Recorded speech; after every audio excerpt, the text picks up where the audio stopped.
되어 주시고 우리 산성이 되어 주시고 또 우리 애들의 소망이 되어 주신 주님을 찬양합니다.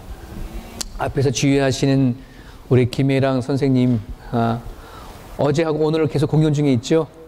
예, 많이 기도해 주시길 바랍니다. 지휘만 잘하는 게 아니라 연극도 뮤지컬이죠? 예, 뮤지컬을 잘하시는데 어제 오늘 공연 중에 있습니다. 오늘 마지막 공연이 낮에 한 번 있고 또 저녁에 7시 반에 또 있는데 여러분 참석하신 분도 계시겠지만 참석 못하신 분들 기도해 주셔서 끝까지 잘 감당해 나갈 수 있도록 여러분들이 후원해 주시고 또 기도해 주시면 좋겠습니다. 우리 옆 사람 같이 인사 나누죠? 예, 하나님 우리들의 소망 되십니다. 인사 나눌까요? 네, 반갑습니다. 세계적으로 유명한 심리학자 애들러 박사라고 하는 분이 계십니다. 이분이 이렇게 말했습니다.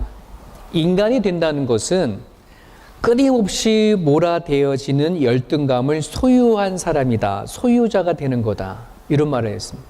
인간이 된다는 것은 끊임없이 몰아대는 열등감을 소유한 자. 그러니까 쉽게 말하면 인간이라면 누구나 다 열등감을 가지고 있다. 이런 말입니다. 그만큼 이 열등감이라고 한다는 것은 우리 모든 사람들이 가지고 있는 약점이기도 하고 아주 고질병의 하나이기도 합니다. 여러분들이 열등감 있으십니까? 전 참 많습니다. 근데 이 열등감과 또 짝을 이룬 친구가 있습니다. 피해의식이라고 하는 친구가 있습니다.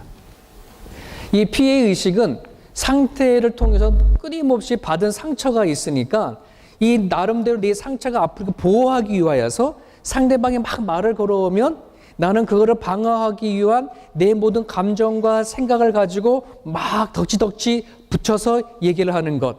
이게 피해의식입니다. 그래서 이 열등감을 가지면 내 모습, 나의 상태를 있는 그대로 보지 못하는 결점이 되어지고 피해의식을 가지면 상대방을 있는 그대로 보지 못하는 그런 단점이 생깁니다. 오늘 저는 여러분들이나 신앙생활을 같이 해오면서 우리는 많은 걸 경험했습니다. 야, 저 사람은 뭔가 자신만만하는데 어떤 상황에 탁 부딪혔을 때 갑자기 한순간에 마음이 확 꺾이는 것을 우리가 본 적이 많을 겁니다. 야, 저 사람은 정말 가진 것도 많아. 되게 똑똑해. 저 사람은 피해의식도 없고 열등감도 없을 거야. 하는데 의외로 누구보다 더 많은 자기 안에 고심하고 또 근심하고 자기와의 싸움하는 것을 우리는 많이 보았을 거라고 생각이 되어집니다. 또 저나 여러분들이나 평소에는 잘 보여지지 않지만 어떤 사건이나 뭔가 딱 부딪히면 갑자기 욱하게 하고 나오는 이런 피해의식에서 나온 그런 반응이 또 우리 가운데 있지 않나 하는 그런 생각을 해보게 되어지죠. 한국 사람인 한지훈이라고 하는 작가가 피해의식이 큰 사람에게 나타나는 15가지 증상이라고 하는 글을 쫙 썼는데 제가 이 자리에 15가지는 다 얘기는 못하지만 한 반 정도는 얘기를 할 테니까 혹시 여러분들이 그 속에 내가 뭔가 들어가 있다 그러면 나 또한 피해의식이 있다라고 여러분들이 생각하고 가시면 되겠습니다. 자신을 피해를 주는 사람을 종종 떠올리면 우울할 때가 있다. 말수가 적고 무기력한 삶을 살고 격식을 갖추는 자리를 싫어하고 우정이나 진실한 감정을 나누는 자리를 또한 싫어한다. 자신은 매우 바쁘다고 항상 투덜대지만 정작 인생에 도움이 되는 시간을 보내지 않는다. 남에게 보여지는 자신의 모습에 신경을 많이 쓰고 정작 자기의 마음을 살피지 않는다. 책 읽는 것에 집중을 못하고 자신이 지쳐서 여행을 간다고 하면서도 막상 여행을 가게 되면 그 여행 그 자체가 힘든 여정일 뿐이다. 실제보다 말을 더 과장하고 또는 더 축소하고 어떤 일이 지속적으로 하기를 힘들어한다. 등등등등. 어떻습니까? 여러분들 안에 그런 모습이 좀 있습니까? 저나 여러분들이나 열등감은 열등감대로 또 피해의식은 피해의식대로 우리는 모두가 다 가지고 있습니다. 나는 없어. 목사님, 난 열등감이라는 게 없어요. 난 피해의식이 없어요. 오늘 이 자리에 여러분들 마음속 그렇게 외친다 할지라도 어쩔 수 없어. 왜? 이 자리에 앉아있는 그 자체가 이미 피해의식이 있거든. 열등감이 있거든. 왜냐하면 교회를 나온다는 건, 하나님이 필요하다는 건, 예수님이 필요하다는 건 내가 상처가 있기 때문이라는 거예요. 그래서 예수님이 나는 상처받고 아픈 사람에게는 내가 쓸데있지만 건강한 사람에게는 필요 없다 이 말이에요. 나는 열등감이 없어. 나는 피해의식도 없어. 나는 건강해. 하나님 안 찾는다는 말이에요. 예수님 안 찾는다는 말입니다. 근데 오늘 우리 교회에 앉아있는 이 자체가 뭐예요? 나는 아프다. 하나님 나 아파요. 나 힘들어요. 나 좀 돌아봐 주세요. 이것이 우리가 스스로 증명하고 드러내는 거라는 거예요. 그런 부분들 안에서 이 자리에 오신 저나 여러분들은 세상 바깥에 있는 사람들보다 어쩜 우리들 안에 더 많은 열등감과 피해의식이 있다고 생각이 되어집니다. 자, 그러나 우리가 누구를 만난 겁니까? 예수님을 만난 겁니다. 하나님을 믿는 겁니다. 하나님을 믿고 변화가 되어지면 이제 우리가 그 열등감이라든지 피해의식에 사로잡혀서는 안 돼요. 우리는 끊임없이 열등감을 갖고 끊임없이 피해의식을 갖고 살아가지만 그것에 노예가 되어져서 끌려다니는 신앙이 되어지면 안 된다는 거예요.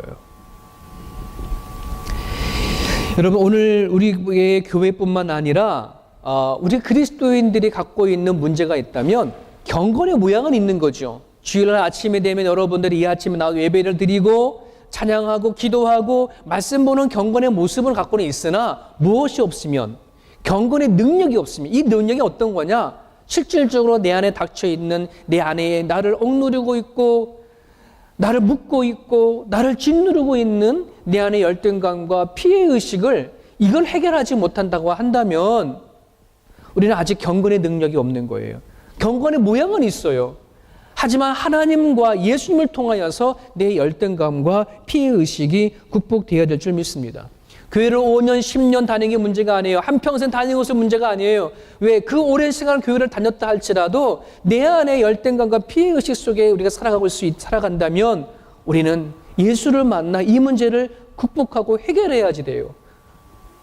그래야 내가 예수 믿는 것이 의미가 있는 거죠. 그래야 내가 신앙을 갖는 것이 뭔가 의미가 있는 것이지, 내가 예수님 믿고 구원받았어? 그냥 예수 죽으면 천국 가. 이 문제만이 아니라 그럼 반쪽 신앙밖에 되지가 않아요. 오늘 내가 이 땅에 살아가면서 나를 짓누르고 있고 내가 내 자신을 제대로 보지 못하게 만들고 남과의 관계 속에서 남을 있는 그대로 바라보지 못하고 이해하지 못하고 항상 피해의식을 가지고 대하는 자세가 우리 가운데 있다면 예수 그리스도 가운데에 이 모든 것들이 진정으로 해방되어질 수 있기를 여러분 주님의 이름 축원합니다. 여러분 분명 이사야 61장 1절에 나를 보내사 마음이 상한 자를 고치며 포로된 자에게 자유를, 갇힌 자에게 노임을 선포하며, 누가요? 예수님이에요. 예수님은 장차 이사야를 통해서 주신 말씀이 예수님께서 오시면 예수님을 통해서 뭐 한다는 거예요? 마음이 상한 자를 고치신대요. 포로된 자를 자유케 한대요. 갇힌 자를 놓이게 한대요. 오늘 이 자리에 포로된 자는 없잖아요. 무엇이 포로가 되었을까요? 나를 바라보는 내 열등감과 피해의식에 포로된 사람이 많고 갇혀있는 사람이 많아요. 예수 안에 이 문제를 해결해 나갈 수가 있어야 할 줄 압니다.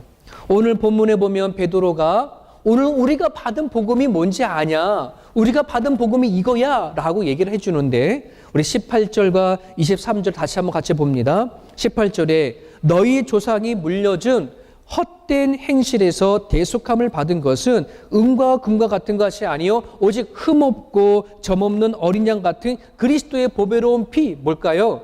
십자가에서 돌아가신 예수님의 죽음을 얘기하는 거죠.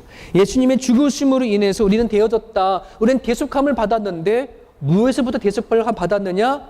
조상으로 불려받은 헛된 행실에서부터 구속함을 받았다. 이 말씀 좀 이따 같이 또 말씀을 이어드릴게요. 또 23절에 보면 너희가 거듭난 것은 썩어질 씨로 된 것이 아니라 썩지 아니한 신구로 된 것이니 하나님의 말씀으로 된 거다. 오늘 이거 우리가 받은 복음이 이거라는 말입니다. 이거를 좀 더 쉽게 간단하게 말하면 그리스도인 된 우리는 하나님의 말씀으로 인해서 옛 자아가 죽고 예수 안에 새로운 생명을 가진 자다 이런 말이에요. 조금 더 간추리면 예수 믿음과 동시에 옛 자아는 죽고 새로운 자아를 갖게 됐다 이 말입니다. 믿으시면 아멘 하세요. 이건 정말 확인해 봐야 될 문제입니다. 내가 예수를 믿고 하나님의 아들인 것을 믿는 믿음이 문제가 아니라 내가 예수를 믿는다는 것은 내가 예수님으로 인해서 내 옛 자아가 죽고 새로운 자아를 가진 것을, 새로운 피조물이 되어진 것을 얘기를 하는 거예요. 그래서 바울은 골로새 3장 10절입니다. 같이 한번 읽어볼게요. 주보에 나와 있는 말씀을. 그래서 바울은 또 이렇게 얘기를 합니다. 같이 읽을게요. 시작. 새 사람을 입었으니 이는 자기를 창조하신 이의 형상을 따라 지식에까지 새롭게 하심을 입은 자다. 새 사람을 입었어요. 우리 얘기하는 거예요. 옛 자아가 죽고 새로운 자아를 갖게 되었으니까 나를 창조하신 이 형상을 따라 지식에까지 새롭게 하심을 입은 자다. 이게 뭔지 아세요? 지식에까지. 내가 생각하고 오늘 내가 느끼고 판단하는 것, 이것까지 새롭게 되어졌다 이런 말입니다. 이해되셨어요? 새로운 피조물, 새로운 자아를 갖게 되어진 것은 예수 안에 생각하게 되어지고 예수 안에 느끼고 예수 안에 판단하게 되어진 거예요. 열등감은 내 자신을, 열등감을 가지면 나 자신을 있는 그대로 보지 못한다고 말씀드렸어요. 피해의식을 가지면 상대방을 있는 그대로 바라보지 못하고 이해하지 못한다고 말했어요. 이건 내 옛 자아가 상처가 있고 아픔이 있으면 우리는 열등감과 피해의식을 가지고 나 자신을 못 볼 뿐만 아니라 남을 또 그렇게 보게 되어져 있어요. 하지만 우리들 안에는 옛 자아가 죽고 예수 안에 살아난 내 새로운 자아가 있다면 이 새로운 자아를 가지고 나 자신을 올바로 봐야 되고 남을 바로 볼 수 있어야 한다는 사실이에요. 제가 지난 토요일 날 이 말씀과 일주일 동안 내내 고민하다가 어떻게 이 말씀을 잡고 가야지? 그 고민을 늘 하는데 새벽에 한 2시, 3시 정도에 깨었어요. 깼는데 반은 깨고 반은 자는데 평소에 갔었으면 다 깨가지고 일어나서 아예 기도를 해버리는데 몸이 그렇지 않은 거예요. 토요일 날 말씀 준비해야 되고 하니까는 몸이 무거우니까 안 돼. 잠 자야지 되는데 그래야 새벽 예배도 갔다 오고 말씀 토요일 날 내내 준비를 하는데 이렇게 생각하고서는 누워가지고 기도를 하는데요. 제가 2가지 놓고 기도하는 거예요. 내 안에 있는 상처가 계속해서 나오는 거예요. 저는 상처가 없다라고 이 모든 것이 해결된 줄 알았는데 아닌 거라. 우리 교회를 목회를 해나가면서 성도가 계시다가 떠나갔잖아요. 떠나가 계신 분도 계시고 또 그러잖아요. 한 사람 한 사람 떠나간 사람의 마음 기억되어지면서 제가 그 사람 놓고 막 얼마나 내가 울면서 기도를 하는지요. 내 안에 있는 상처가 고스란히 자면서 막 얘기 나오는 거예요. 내 안에 열등감이 막 나오는 거예요. 그래서 하나님, 나 이 목회를 중간에 그만두거나 나 모든 거 포기하고 한국 가버리면 하나님, 내 이 상처와 아픔 때문에 그런지 아세요. 제가 반은 깨고 반은 자면서 그런 기도를 했어요. 엉엉 울면서. 그래서 아침에 일어나서 여보, 목사 되긴 걸렸다. 목사도 아직 이런 상처가 아직도 남아있네. 하나님 앞에 또 가지고 나가는 거예요. 우리는 살아오면서 수많은 것에 상처를 받고 수많은 것에 열등감이 있어요. 나는 왜 저 사람보다 못하지? 나는 저런 능력이 없지? 나는 왜 이런 아픔을 갖고 있지? 그럴 때마다 어떻게 돼? 이거 그냥 가면 가지고 있으면 뭐가 되는 거예요? 나도 모르는 상처가 되고 아픔에 대해서 나로 하여금 우울하게 만들고 나로 하여금 사람을 바라보는데 제대로 바라보지 못하게 만든다는 거예요. 이걸 가지고 어떻게 가야 돼? 십자가 앞에 가지고 나가는 거예요. 나의 아픔을 가지고 나가고 상처를 가지고 나의 억울함을 가지고 나의 문남을 가지고 나가야 합니다. 이사야 53장 5절입니다. 같이 읽어볼게요. 시작. 그가 찔림은 우리의 허물 때문이요 그의 상함은 우리의 죄악 때문이라. 그가 징계를 받음으로 우리는 평화를 누리고 그가 채찍을 맞음으로 우리를 나음을 받았도다. 그가 찔림은 나의 허물 때문이고 그가 상함은 나의 죄악 때문이고 그가 징계를 받는 건 나의 평화를 위해 주셔서 그러신 거고 그가 예수님 채찍을 맞은 거는 나를 나게 만드는데 나는 예수를 믿는데 과연 내 상처가 나았나? 나의 죄가 나았나? 나의 허물이 나았나? 이거예요. 오늘 이 자리에 저나 여러분들이나 여러분 예수 안에 나를 온전히 바라볼 수 있는 눈이 열릴 수 있기를 축복합니다. 예수님의 안에 타인을 있는 그대로 바라볼 수 있는 눈이 열릴 수 있기를 주님의 이름으로 축복합니다. 말씀을 준비하면서 그래 이 열등감과 피해의식을 우리는 예수님 앞에 가져간다고 치자. 그러면 하나님을 알지 못하는 사람이 이 문제를 어떻게 다룰까? 그래서 불교인들은 어떻게 다룰까 궁금을 해서 막 인터넷에 서치를 해봤어요. 그랬더니 불교의 프로그램 중에 증문즉설이라고 하는 프로그램이 있어요. 즉시 문제를 질문하고 즉시 문제를 설명해주는 법률 스님이 이렇게 이끌어가는 프로그램이더라고요. 그래서 그 프로그램 중에 참석한 사람이 한 성도가, 그러니까 신자지, 불신자지, 불교 다니는 신자가 법률 스님한테 이렇게 상담을 요청하는 거예요.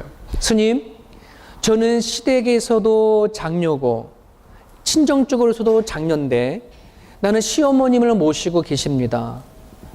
근데 나는 이 시어머니를 모시고 살아가면서 항상 가정 안에서는 책임과 의무만 있을 뿐이지 나의 권리는 없어요.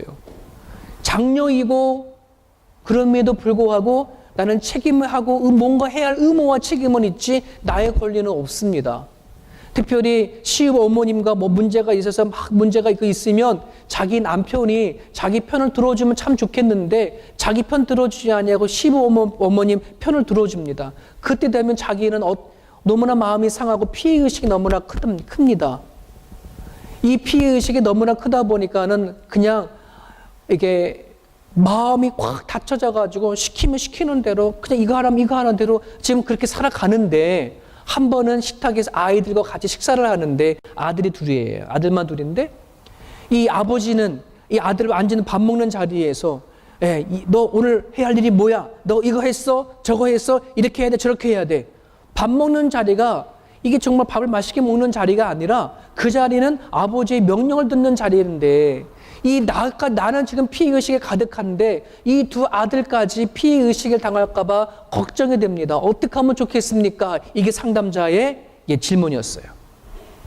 그런데 법률 스님이 이렇게 답변하시는 거예요. 나한테 피해를 주는 사람은 아무도 없다라고 그렇게 기도를 하십시오. 나에게 피해를 주는 사람은 한 사람도 없다. 이게 무슨 말이냐 그러면 나에게 피해를 준다라고 한다는 건 본인 생각이지 남이 당신에게 피해를 주려고 피해를 주는 게 아니다. 이런 말인 거예요. 시어머니는 시어머니 성질대로 행동했을 뿐이고 남편은 남편 성질대로 했을 뿐인지 상처받은 건 너가 상처받은 거니까 피해의 의식을 받은 건 너 자신, 너 문제다. 이런 거예요. 그러니까 너가 상처받지 않았다고 그리고 그 사람들이 날 상처 줬다라고 생각하지 말아라. 그러면서 하시는 말씀이 불교 안에는 제공이 공하다라고 하는 불법이 있대요. 제법이 공하다. 이게 무슨 말이지? 그래서 막 찾아봤어. 제법이 공하다. 불교인들에게는 되게 중요한 법인데 이것은 뭐냐면 사물이나 사람이나 실체가 없다라고 하는 말이에요. 실체가 없다. 사물이나 인간이나 무다 이런 말입니다. 또는 이 법을 석가모니의 말로 이렇게 해석을 해서 석가모니의 말은 그건 무다, 없어진다 이런 게예요. 그러니까 쉽게 말하면 너 자아가 없는데 어떻게 너가 상처받을 수 있냐 이런 말이에요. 너 자아가 있으니까 너가 있으니까는 사람들이 말하면 상처받고 하는 것이지 너가 없으면 상처도 줄 사람이 상처받을 수도 없다 이런 말인 거예요.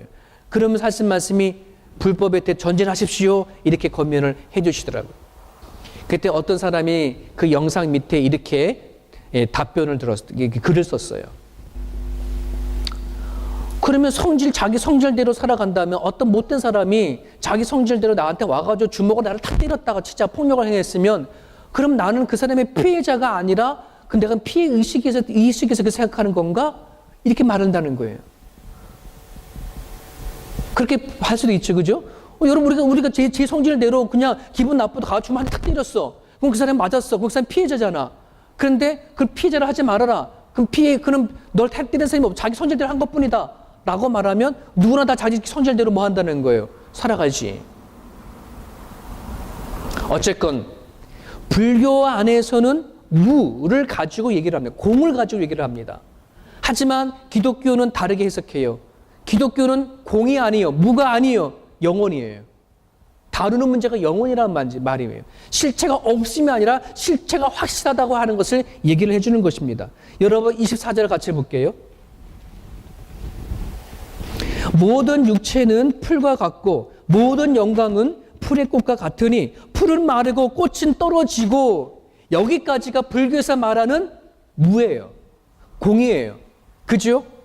우리가 태어났을 때 우리들의 인생은 그냥 풀과 같은 존재요. 풀의 꽃과, 우리가 아무리 영광롭게 살았다 할지라도 우리의 인간은 풀의 꽃과 같이 살다가 사라져버리는 존재가 우리들의 인생이었어요. 어쩌면 불교에서 말하는 하나님을 모르고 살아가는 모든 사람은 그게 맞을 줄은 몰라. 왜? 우리가 인간이 하나님을 만나지 못하면 우리의 삶은 아무 의미가 없거든요. 오늘 베드로가 조상으로부터 물려받은 헛된 행실이라고 한다는 것은 다른 게 아니라 삶의 무의미한 걸 얘기합니다. 하나님을 만나지 아니하면 내가 어려서부터 왔고 내가 나를 만든 자가 누구고 내 영혼의 시작이 누구인지를 만나지 못하면 내 인생은 그냥 왔다가 그냥 가버리는 그런 존재일 겁니다. 말 그대로 없어요. 하지만 없으면 다행이게요. 하나님 안에서는 없는 게 아니라 하나님을 만나지 못하면 그 뒤에는 뭐가 있다? 네, 영원한 지옥이 있어요. 영원한 지옥이냐 영원한 천국이냐 하는 것이 하나님께서 우리에게 주시는 메시지예요. 사랑하는 여러분, 오늘 우리들이 그러한 존재, 나도 하나님을 알지 못했다면 우리가 아무리 이 땅에서 나름대로 애쓰고 노력을 해서 영광스러운 일을 할다 할지라도 그 영광은 풀의 꽃과 같은 영광밖에 되어지지가 않는 무로 끝나는 거 되어질 수밖에 없을지 모르겠어요. 하지만 그렇지 않아요. 하나님의 말씀이 우리 가운데 들어와서 그 말씀이 내 안에 존재함으로 인하여 우리가 뭐가 되어졌다? 영원한 존재, 의미 있는 삶의 존재가 되어졌음을 성경에서는 얘기를 하고 있는 것이에요. 여러분 창세기 1장 1절에 어떻게 시작합니까? 하나님의 태초에 천지를 창조하셨다. 뭘로 창조하십니까? 말로 창조하시죠. 빛이 있으라 하심에 빛이 있었고, 궁창이 있으라 함에 궁창이 있었고, 땅은 풀과 씨 맺는 채소와 각종 종류대로 씨 가진 열매를 맺는 나무를 내라 말을 하니까 그대로 냈어요. 또 하나님이 이르시되 물들은 생물을 번성하게 하고 하늘의 궁창에 나르는 때 새가 나르라 했더니 새가 나르는 거예요. 그렇게 하나님의 말씀으로 세상을 창조하셨어요. 말씀으로 하나님께서는 이 세상을 이끌어 오신 그 하나님이 오늘 우리 가운데 말씀으로 오셨어요. 믿으시면 아멘 하세요. 그 말씀이 우리 가운데 있기 때문에 세상을 창조하신 걸 믿고 하나님 나를 만드신 것을 믿고 그 말씀이 나를 뭐로 아무것도 아닌 헛된 존재했던 삶을 영원한 삶을 가는 존재로 만드셨다는 거예요. 우린 정말 그 말씀이 내 안에 들어오지 않으면 우리는 아무것도 아니야. 솔직히 말하면. 실제가 없거나 아니면 영원의 죽을 가거나. 오늘 말씀이 내 안에 들어와서 그 하나님의 말씀이 나를 구원하시고 하나님의 말씀이 나를 죽어도 나를 살게 하는 그 말씀이 내 안에 있기 때문에 내가 뭐가 된 거예요? 진짜 참된 실제를 가진 존재가 되어진 거예요. 오늘 여러분이 생각하고 느끼고 판단하고 생각하는 것 사라지나요? 안 사라져요. 죽어도 안 사라져요. 죽어도 안 사라져요. 여러분이 오늘 여러분 느끼고 생각하고 판단하는 이 여러분 그 자아는 사라지지가 않아요. 여러분 고린도전서 13장 12절 같이 읽어볼게요. 시작. 우리가 지금은 거울을 보는 것 같이 희미하나 그때는 얼굴과 얼굴을 대하여 볼 것이요 지금은 내가 부분적으로 아나 그때는 주께서 나를 아신 것 같이 내가 온전히 알리라. 아멘. 아멘. 우리는 정말 그래요. 하나님 말씀을 받아서 하나님을 살아계신 줄 알고 이 세상을 지으신 하나님도 우리가 아는 믿음이 있지만 우리는 보지 못하고 만진받지 않아 희미할 줄 모르겠어요. 정말 아직도 믿음을 갖고 있으나 정말 죽으면 천국과 지옥이 있을까라는 대로 그런 의심도 있을지도 모르겠어요. 하지만 여러분 지금은 희미하나 분명히 볼 거다.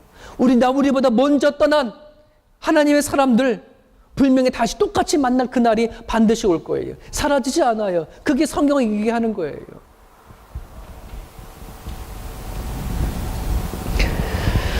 오늘 그런 부분들 안에서 사랑하는 여러분, 내가 새로운 자아, 예수님을 통해서 얻어졌던 새로운 자아, 하나님을 바라보는 믿음과 소망을 가진 자라고 지금 베드로는 얘기하고 있어요. 우리가 어떤 자냐? 이전에 옛 자아는 상처투성이요, 살면 살수록 아픔이요, 살면 살수록 피해의식이 많아지는 내 자아로 살았던 것이라면 이제는 내가 바라보는 믿음과 소망이 하나님께 있다. 그 하나님으로 인하여서 이제는 뭐예요? 내가 열등감과 피해의식을 잘 다룰 수 있기를 주님의 이름 축복합니다. 그럼 어떻게 다룰까요? 세 가지만 간단히 권면할게요. 첫 번째는 나의 갖고 있는 결점이 있고 약점이 있지요. 부족함이 있죠. 있는 그대로 인정할 수 있기를 바랍니다. 시인할 수 있기를 바랍니다. 여러분은 가지고 있는 피해의식이 있거든 있는 그대로 받으시기를 바랍니다. 하나님이 그 선하신 뜻 가운데, 하나님이 선하신 뜻이 내 약점 가운데 또 있음을 여러분들이 인정할 수 있기를 바라요. 믿음이 클수록, 하나님에 대한 소망이 클수록 자기 잘못을 인정하는 것이 빠를까요? 늦을까요? 네, 빠릅니다. 왜? 맞습니다. 하나님에 대한 믿음이 있고 하나님에 대한 소망이 크면 클수록 내 자신의 약점과 부족함을 얼른 인정하고 시인하는 게 빨라요. 왜 그럴까요? 하나님이 보시고 계시는 걸 내가 너무 잘 알기 때문에. 그러나 이 믿음이 없고 하나님에 대한 소망이 없으면 우리는 왜 그렇게 내 안에 있는 열등감과 피해의식을 꽁꽁꽁꽁 숨겨서 감추고 감추려고 할 때가 얼마나 많은지 모릅니다. 그리고 뿐만 아니라 이것을 감추기 위해서 허세를 부르게 할 때도 얼마나 많은지 몰라요. 자기의 약점을 솔직히 시인할 수 있는 능력이 저와 여러분 가운데 있기를 바랍니다. 이건 능력입니다. 하나님이 우리 내 가운데 오셔야 내 약점을 스스럼 없이, 내 아픔을 스스럼 없이 인정할 수 있는 능력이 생겨요. 바울이 내가 부득불 자랑할진대 내 약함을 자랑하노라, 이렇게 얘기를 합니다. 여러분, 이 바울 보면 우리는 되게 큰 사람, 바울 같은 사람이 어디 있을까 할지 모르지만 바울은 자기 약점을 드러내고 살았어요. 왜 그러느냐? 그 약점이 자기를 겸손하게 하는지 알고 있었기 때문에 그렇습니다. 여러분, 하나님께서 바울의 갖고 있는 가시된 질병을 왜 안 고쳤을까요? 그 얼마나 바울이 그 자기 간질병을 갖고 다닐 때에 말씀을 전하는데 순간순간 거풀 먹고 넘어졌다고 쳐보세요. 사람들이 얼마나 손가락질 대상이 되어질까요? 근데 하나님이 알면서도 안 고쳐줬어요. 왜? 너의 은혜가 너가 족하다. 너가 그 질병 갖고 있음에도 불구하고 겸손히 나를 바라보는 그 자체가 뭐하다? 이미 좋다라고 그렇게 알고 있기 때문에 그래요. 사랑하는 여러분, 내 약점이 있고요, 부족한 것이 있고요, 가난함이 있어요. 기죽지 마세요. 하나님 그 약함과 부족함을 통해서 일하시는 분이라는 것을 성경에서는 얘기를 하고 있습니다. 하나님의 선한 뜻을 여러분이 믿으시고 소망을 하나님께 두시길 바랍니다. 그리할 때에 약함을 강하게 하시는 분이 하나님이셔요.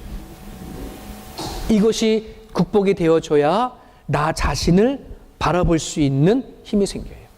두 번째는 타인을 바라볼 때에 타인은 갖고 있는 장점이 있지요. 타인이 갖고 있는 우월한 점이 있어요. 그럴 때 기쁘게 인정할 수 있기를 바랍니다. 내 열등감과 피해 의식을 갖고 있는 사람들이 진짜 진심으로 그 사람이 갖고 있는 장점과 우월함을 인정해 줄 수 있거든요.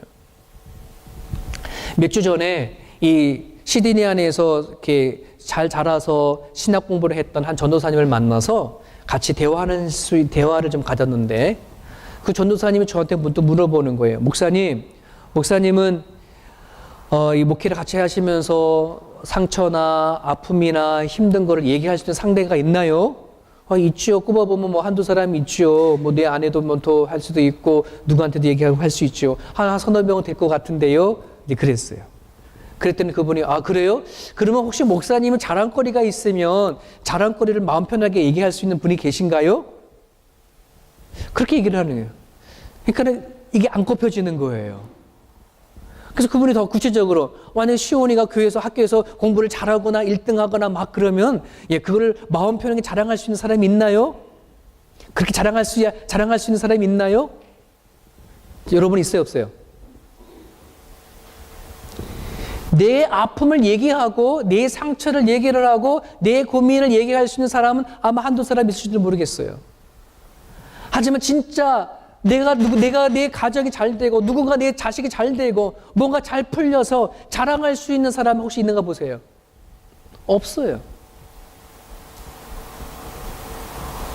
야, 진짜 관계는 이거구나. 진짜 좋은 관계는, 좋은 친구는, 좋은 사람은 내가 누군가의 상처를 들어주는 사람도 좋은 사람이지만 누군가에게 내 자랑을 얘기했을 때에 기꺼이 박수를 쳐줄 수 있는 그 사람이 정말 좋은 친구구나. 우리 셀 모임이 그런 셀 모임이 되었으면 좋겠습니다. 내 속의 아픔을 얘기하는 걸 넘어 정말 내 자식을 자랑하고 누군가 자랑했었을 때 그래요, 축하합니다, 정말 잘 됐습니다, 박수 쳐주고 인정해 줄 수 있는 그러한 교회가 되어야 돼요. 그게 진짜 셀이고 진짜 관계가 되어지더라 한다는 것이에요. 근데 그분이 하는 말이 있어요. 목사님 혹시요 손 한 번 안 대고 누구 한 사람 죽이는 방법 가르쳐 드릴까요? 또 그걸 알아서 뭐 합니까? 그래 굳이 알려주시겠대. 그래서 하는 말이, 목사님 혹시 목사님 만나는 자리마다 한 사람 딱 정해놓고 무조건 그 사람을 칭찬해 주십시오. 그 사람 높여주십시오. 아, 저 장로님은 너무 잘해요, 이것도 잘해요, 저것도 잘해요, 아, 저 너무너무 훌륭해요. 계속 그렇게 하면은 내가 손대지 아니하여도 주변에 있는 사람이 정리한대요. 왜? 꼴을 못 보는 거야. 목사님한테 혼자 자랑을 받고 칭찬받는 꼴을 못 보는 거야. 주변에 있는 사람이 알아서 어떻게 수탁수탁 해가지고서는 없애버리는 거예요.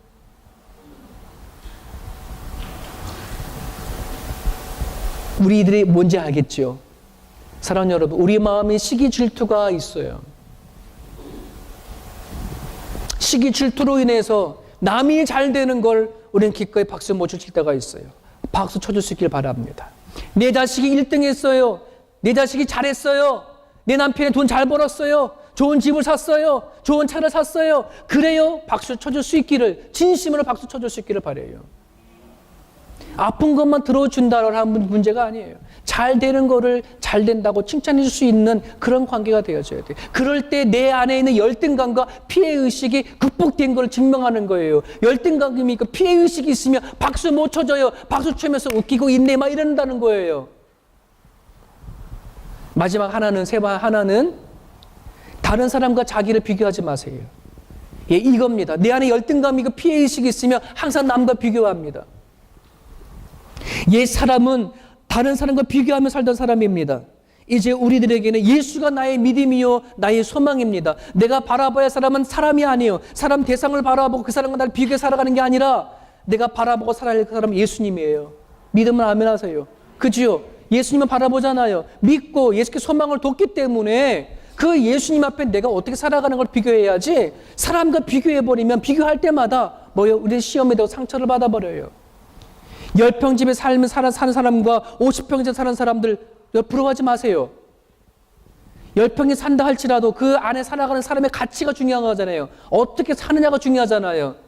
그 사람이 어떤 행복하냐가 중요한 것이지 50평이 중요한 게 아니란 말이에요. 우리는 분명히 알아야 합니다. 예수를 믿고 성숙한 단계에 올라가면 유치한 비교는 하지 않는다. 유치한 비교 따위는 하지 않는다. 이게 내 믿음의 성장인 거예요. 신앙의 성숙한 거예요.